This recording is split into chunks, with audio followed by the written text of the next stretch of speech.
দরজাটা দরজাটা খোল। মারে মারে, দরজাটা খোল। লক্ষ্মী মা, দরজাটা খোল। একবার একবার দরজাটা খোল। কি হয়েছে বাবা? তোর তোর দিদি দরজাটা খুলছে না। আমি পাপি। দরজাটা দরজাটা খোল মা, দরজাটা খোল।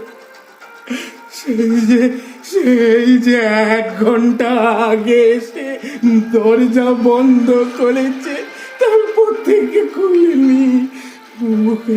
মুখের ভেতরটা ভয়ে পাথর হয়ে যাচ্ছে আমার। কদিন যাবৎ মেয়েটা আমার কেমন গুম মেরে থাকতো, কারো সাথে তেমন কথা বলতো না। কিছু একটা করে ফেলেনি তো? রাই, দরজাটা খোল মা। দেখি বাবা, একটু সরো তো। দিদি দিদি দিদি দিদি, দরজাটা খোল। দিদি, আমি সমু। মারে মারে, আমরা এতবার করে বলছি, একবার দরজাটা খোল না মা। আমি এখন কি করি? পাশের বাড়ির জিতেনকে একটা ফোন করি। এভাবে হবে না বাবা, দরজা ভাঙতে হবে, কাউকে ফোন করতে হবে না। দাঁড়াও দাঁড়াও।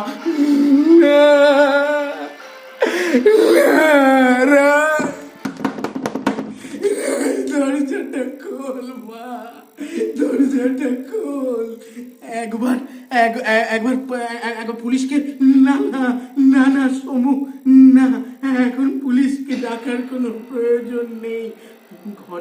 ঘরের জানলাগুলো সব বন্ধ।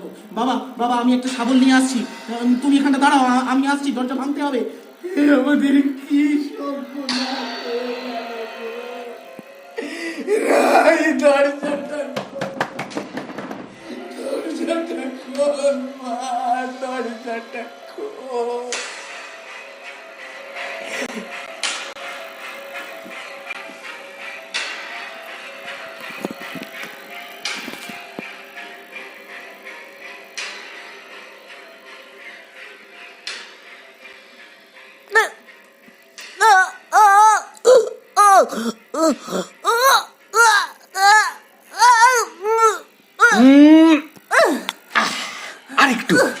আরেকটু জোরে টানো।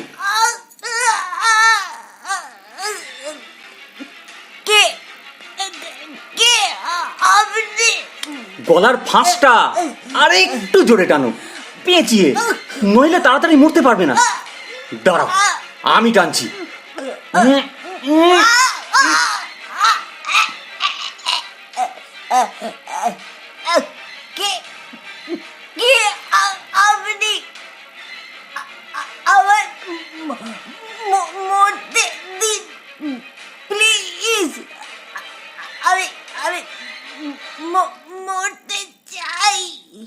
সেই জন্যই তো আমি এসেছি, তোমার যাতে মরতে সুবিধা হয়। শ্বাসটা আটকে ফেলো। গুড, এইবার দড়িটা গলায় পেঁচিয়ে।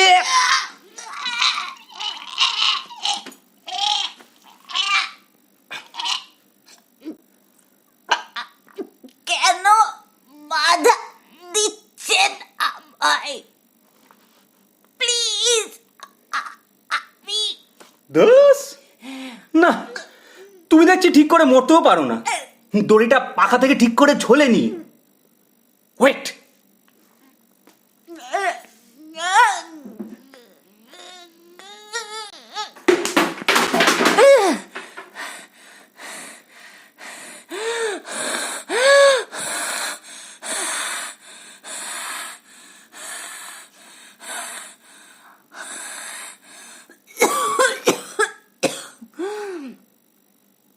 আমায় কেন বাঁচালেন? আমি তো মরতে চেয়েছিলাম। কেন বাঁচালেন? বাঁচাইনি তো, যাতে তুমি ঠিক করে মরতে পারো তার ব্যবস্থা করতেই তো তোমায় নিচে নামালাম। আহারে, জীবনে প্রথমবার সুইসাইড অ্যাটেম্প করছো তো, তাই কি করে মরতে হয় সেটা পুরোপুরি এখনো শিখে উঠতে পারোনি। আচ্ছা, কে আপনি বলুন তো? কেন এভাবে বিরক্ত করছেন আমায়? আর এই বন্ধ ঘরে আপনি ঢুকলেনই বা কি করে? প্লিজ ওরা ওরা একটু পরে দরজা ভাঙবে। তাড়াতাড়ি আত্মহত্যা করতে না পারলে আমি ওদের কাছে মুখ দেখাতে পারবো না। ওরা কারা? আমার আমার বাবা, ভাই। ওরা তোমাকে ভালোবাসে? খুব খুব ভালোবাসি। তবে মরতে গিয়েছিলে কেন? দেখুন, আমার মনটা ভীষণ অবসন্ন। আমার কিছু ভালো লাগছে না। কেন? সেটা আমার একান্ত ব্যক্তিগত ব্যাপার, আপনাকে বলতে বাধ্য নই। ও, তাও ভালো, নাই বলতে পারো। তার মানে মৃত্যুটা তোমার একান্ত ব্যক্তিগত ব্যাপার। আচ্ছা, জন্মটা কি তোমার একান্ত ব্যক্তিগত ছিল? মানে কি সব যাতা বলছেন বলুন তো? শুনুন, আপনি কে তা আমি জানি না। অনেকক্ষণ ধরে আপনার এই পাগলামো আমি সহ্য করছি। বাহ বাহ, বেশ বেশ, ঠিক আছে, আমি দরজাটা খুলে দিচ্ছি। তারপর তোমার বাবা ভাই এসে দেখবে তুমি আসলে মরতে ভয় পাও, তাই 1 ঘন্টা দরজা বন্ধ করে রেখেও সুইসাইড করতে পারোনি। তারপর পাড়া প্রতিবেশী যখন শুনবে, রটে যাবে সবখানে, ওই যে মুখার্জিদের বাড়ির রাই বলে মেয়েটা, একটা ভিতুর ডিম, সুইসাইড করতে গেছিল কিন্তু মরতে পারেনি। তুমি যখন রাস্তা দিয়ে যাবে, সবাই তোমার দিকে আঙুল দেখিয়ে বলবে, ওই দেখ, মরতে ভয় পাওয়া মেয়েটা যাচ্ছে। আপনি আপনি আমার টাইটেলটা জানলেন কি করে? জানি, তোমার নারী নক্ষত্র সব আমি জানি। এমনকি তুমি আজ কেন আত্মহত্যা করতে যাচ্ছিলে সেই কারণটাও আমার জানা। দেখুন, আপনার এই হেয়ালি আমার একদম ভালো লাগছে না। প্লিজ আমাকে একটু একা থাকতে দিন। যান এখান থেকে। ও, একা থাকবে? তা বেশ, খুব ভালো। মরার তাহলে তোমার দম নেই। আচ্ছা, তখন থেকে কি সব আজকবি বলছেন বলুন তো? আমি রাই মুখার্জি, আমি মরতে চাই, মরতে চাই, আস্তে আস্তে, তোমার বাবা ভাই বাইরে শুনে ফেলবে। তাই বলছিলাম, আমরা ফিসফিসিয়ে কথা বলি। এই জীবনটা অসহ্য হয়ে উঠেছে আমার কাছে। প্রতিটা মুহূর্ত একটা অজানা ভয় আমায় তাড়া করে বেড়ায়। কিন্তু রাই, এই জীবনটা তো তোমার নিজের দেওয়া নয়, তাকে শেষ করে দেওয়ার অধিকার কি তোমার থাকা উচিত? মানছে আমার দেওয়া নয়, কিন্তু এই 26টা বছর যে আমি এই জীবনটায় বেঁচেছি, আমার চাওয়া পাওয়া, হার জিত, পারা না পারা, সব কিছুতে জড়িয়ে আছে এই জীবনটা। এসবই তো জীবনের অঙ্গ। সেই জীবনটাকেই শেষ করে দিতে চাইছো কেন? এই জীবনটা আমার কাছে একটা অভিশাপ। সে তো সাময়িক। মনের এই বিভ্রম কেটে গেলে তোমার নতুন করে বাঁচার ইচ্ছা জাগতেই পারে। না, আমি মুক্তি চাই। আজ কতগুলো রাত আমি ঘুমোতে পারিনি, যন্ত্র ছটফট করেছি। ডিসিশন যখন নিয়েছি, তখন আমায় মরতেই হবে, আজই। বুঝলাম, ঠিক আছে, আমি তোমাকে সাহায্য করব। আমাদের হাতে কিন্তু তাহলে খুব বেশি সময় নেই রাই। তোমার ভাই শাবল আনতে গেছে, একটু পরেই ওরা দরজা ভেঙে ফেলবে। এর মধ্যেই কিন্তু তোমায় যা করার। এ কি, আহা কি মুশকিল, তুমি কাঁদছো কেন? আরে বাবা, একটু পরেই তো মরে যাবে, এখন এভাবে আর কাঁদতে নেই। ওফ,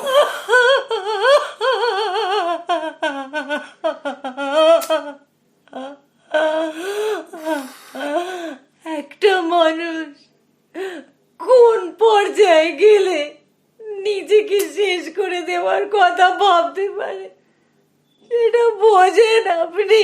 বোধহয় বুঝি না। ক্রমাগত প্রতিদিন একটু একটু করে নিজের কাছে হেরে যেতে যেতে। কিন্তু আদিত্য যে খারাপ ছেলে সেটা তো তুমি প্রথম থেকেই জানতে, তাই না? আপনি আদিত্যকেও চেনেন? ওই যে বললাম, তোমার নারী নক্ষত্র আমি জানি। আপনি কে বলুন তো? বর্গের জ। কে? আমার নাম বর্গের জ। বর্গের যাবার কারোর নাম হয় নাকি? আর হয় তা তো বলতে পারবো না, তবে আমার হয়। হ্যাঁ, যা বলছিলাম, আদিত্য। আদিত্যর সাথে 6 বছরের সম্পর্ক। অস্বীকার করলো। ওর কাছে আমার থেকেও অনেক বেশি ইম্পর্ট্যান্ট ছিল আমার মোটা টাকার চাকরি। সেই জন্যই ভালোবেসেছিল আমায়। কিন্তু সম্পর্ক কথাটার মানে যে অনেক গভীর, রাই। আর অনেকেই সেটা বোঝে না। তুমিও তো ওকে ভালোবেসেছিলে। বেসেছিলাম, ভেবেছিলাম আমার ভালোবাসা দিয়ে ওকে বদলাতে পারবো, কিন্তু না, ভুল। আমি পারিনি, হেরে গেছি। সব সব সব মিথ্যে হয়ে গেছে। ব্যাস, শুধু এইটুকুই? প্রত্যেকটা দিন আমার কাছে অসহ্য কেটেছে। এক এক সময় মনে হতো আদিত্য ছাড়া বুঝি আমার কোনো অস্তিত্ব নেই। সব শেষ হয়ে যাওয়ার আগে একটা হাত আমি আঁকড়ে ধরতে চেয়েছিলাম। সেই হাত তুমি পাওনি। কিন্তু আদিত্যর সাথে তোমার এই সম্পর্কের অবনতি শুধুমাত্র তোমার আত্মহত্যার কারণ নয়। যেদিন থেকে আমি ওকে টাকা দেওয়া বন্ধ করলাম, সেদিন থেকেই। টাকা দেওয়া বন্ধ করলে? কেন? আপনি তো আমার সম্বন্ধে সব কথাই জানেন বললেন, এটাও তবে নিশ্চয়ই জানেন। চাকরিটা আমার আর নেই।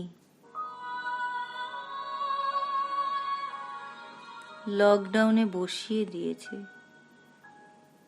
রোজ বাবা ভাইকে মিথ্যে কথা বলে বাড়ি থেকে বেরোই। সারা দিন কোথাও একটা কাটিয়ে রাতে বাড়ি ফিরি, পাছে ওরা বুঝতে না পারে। আজ 4টে মাস এই চাপটা আমায় বয়ে বেড়াতে হচ্ছে। আমি আর পারছি না। কিন্তু বাড়িতে সে কথা জানাওনি কেন? কাকে জানাবো? বাবার শরীরের এই অবস্থা, অথর্ব একটা মানুষ। মা চলে যাওয়ার পর থেকে সম্পূর্ণ আত্মবিশ্বাসটুকুও হারিয়ে ফেলেছে। ভাইটাও বেকার হয়ে বাড়িতে বসে আছে। বাবা এই জোড়া আঘাত কি করে সামলাবেন? তারপরও অনেক চেষ্টা করেছি একটা চাকরি জোগাড় করার, কিন্তু পারিনি। এই সময় চেয়েছিলাম একটু আদিত্যকে পাশে পেতে, কিন্তু ওর এই ওঠাপড়াগুলো তো জীবনে থাকবেই, রাই। এই হেরে যাওয়া জীবনটা নিয়ে আমি ওদের সামনে দাঁড়াতে চাইনি। এই অসহ্য চাপ আমি আর বইতে পারছি না, তাই নিজেকে শেষ করে দিতে চেয়েছিলাম। তোমার এই সমস্যাগুলো থেকে মুক্তি পেতে তাই তুমি আত্মহত্যার পথ বেছে নিয়েছিলে, তাই তো? হয়তো তাই। তুমি পালাতে চেয়েছিলে। হয়তো তাই। কিন্তু তাতে কি সব সমস্যার সমাধান হতো? সমস্যাগুলো মিটে যেত ওই দড়িটায় ঝুলে পড়লেই? বলো। জানি না জানি না জানি না জানি না, আমি তো বাঁচতাম। জীবনটা অনেক বড়, রাই, সমুদ্রের মতো। কিন্তু সেই সমুদ্র যে অনেক ঢেউ, আমায় আছাড় মেরেছে বারবার, প্রতি মুহূর্তে। হেরে যাওয়া একটা মানুষ আমি। কার কাছে হেরে গেছো তুমি, রাই? এই জীবনের কাছে। তাহলে জীবনের কাছেই যে তোমায় জিততে হবে? হ্যাঁ, হার জিত আছে বলেই তো জীবন এত সুন্দর। যে মানুষগুলোকে তুমি এত ভালোবাসো তাদের ছেড়ে যেতে কষ্ট হবে না তোমার? তাদের মুখগুলো তোমার একবারও মনে পড়বে না? কিন্তু আমি যে আসলে তোমার মনের মধ্যে পুষে রাখা কথাগুলো তুমি কাউকে বলতে পারোনি এতদিন। রাই, তুমি কাঁদোনি। বুকের ভেতর পাথর হয়ে আছে তোমার। এ অবসাদের কলার তরি পেঁচিয়ে ধরেছে তোমায়, বেঁধে ফেলেছে আষ্টে পৃষ্ঠে। তোমার সব কথা তুমি বাবা ভাইকে খুলে বলো। কেন ভাবছো তারা আঘাত পাবে? হ্যাঁ, সেটা ভীষণ সাময়িক, জীবন কখনো থেমে থাকে না রাই, এগিয়ে চলে। কখনো গতিরুদ্ধ হয়, কিন্তু একে বেঁকে ঠিক এগিয়ে চলে। মৃত্যুকে কি তুমি কখনো দেখেছো রাই? জানো তাকে কেমন দেখতে হয়? ফর্সা না কালো, রোগা না মোটা? না। শুধু শুনেছ আত্মহত্যা শব্দটা। অবশ্য এই শব্দটা বড় বেশি প্রিয় হয়ে উঠছে এখন সবার কাছে। আচ্ছা, ওই ছবিটা বুঝি তোমার ছেলেবেলার? হ্যাঁ, তখন আমার বয়স 5। পাড়ার ফাংশনে কবিতা বলছি। মনে হয় না ওই সময়টা ফিরে যেতে? ভীষণ মনে হয়, কিন্তু এত চাপ, এত চিন্তা তো তখন ছিল না। একটা রঙিন শৈশব। আমি যদি ফিরিয়ে নিয়ে যাই তোমায়, তোমার সেই ফেলে আসা শৈশবে। বৃষ্টি তোমার খুব প্রিয়, তাই না রাই?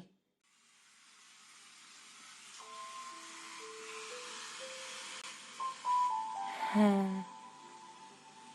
স্কুল থেকে ফেরার পথে ঝমঝম বৃষ্টিতে ভিজতাম আমরা। চোখটা বন্ধ করো। দেখো আকাশ জুড়ে চারিদিকে তীর তীর করে অঝোর ধারায় বৃষ্টি পড়ছে।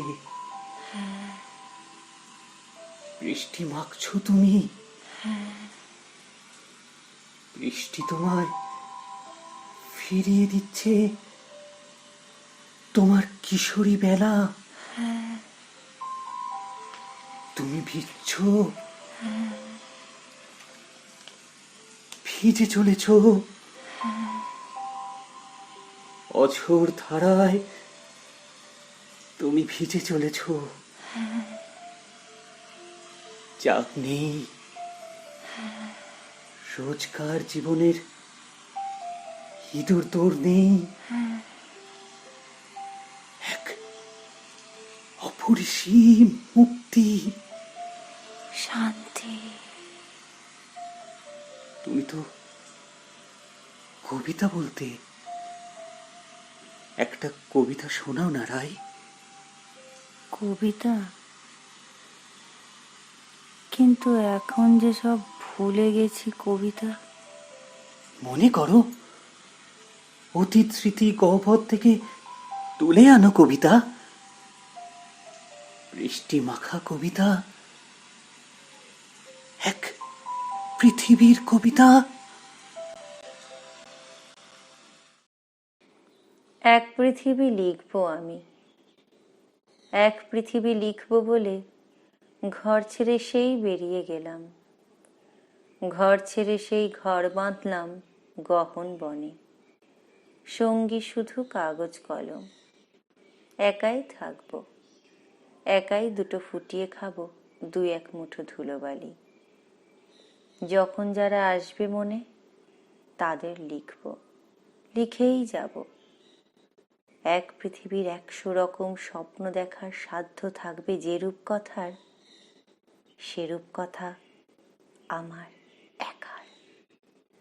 ঘাড় গুঁজে দিন লিখতে লিখতে, ঘাড় গুঁজে রাত লিখতে লিখতে, মুছেছে দিন মুছেছে রাত।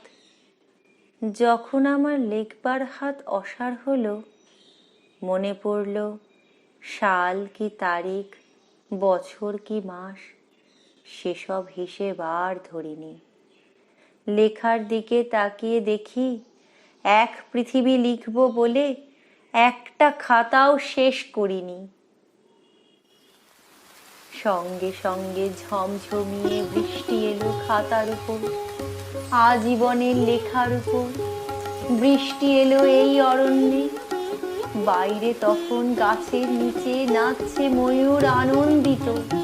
এ গাছ ও গাছ উড়ছে পাখি, বলছে পাখি এই অরণ্যে কবির জন্য আমরা থাকি। বলছে ওরা কবির জন্য আমরা কোথাও, আমরা কোথাও, আমরা কোথাও হার মানিনি। বলছে ওরা কবির জন্য আমরা কোথাও, আমরা কোথাও, আমরা কোথাও হার মানিনি। বলছে ওরা কবির জন্য আমরা কোথাও, আমরা কোথাও, আমরা কোথাও হার মানিনি।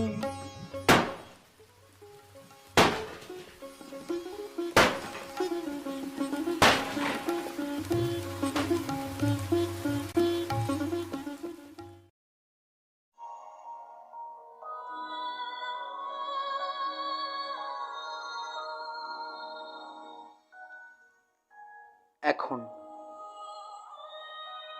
ঠিক এই মুহূর্তে কেউ না কেউ আত্মহত্যা করার কথা ভাবছে। সব কিছু থেকে হেরে গিয়ে অবসন্ন মন হতাশাকে আঁকড়ে ধরছে বারবার। বন্ধ ঘরের দরজার বাইরে তাকিয়ে একবার দেখো, সারাটা পৃথিবী তোমার দিকে তাকিয়ে। অবসাদের দড়িটায় ফাঁস লাগানোর আগে, ঘুমের মুঠো মুঠো ওষুধগুলো খাবার আগে, বিষটা পান করবার আগে, হাতের শিরাটায় ব্লেড দিয়ে টানার আগে, ট্রেন লাইনে বা মেট্রোয় ঝাঁপ দেওয়ার আগে একবার, শুধু একবার দেখো, তোমার ভেতরেই বর্গের জ আছে। সে তোমায় নাড়া দেয় বারবার। জীবন বড় সুন্দর। সাময়িক কোনো আঘাত বা যন্ত্রণায় তাকে শেষ করে দিও না। সামান্যতম মানসিক সমস্যা হলে মনোরোগ বিশেষজ্ঞর পরামর্শ নাও। যে কোনো প্রয়োজনে নির্দ্বিধায় ফোন করো 9152 987 821 নাম্বারে।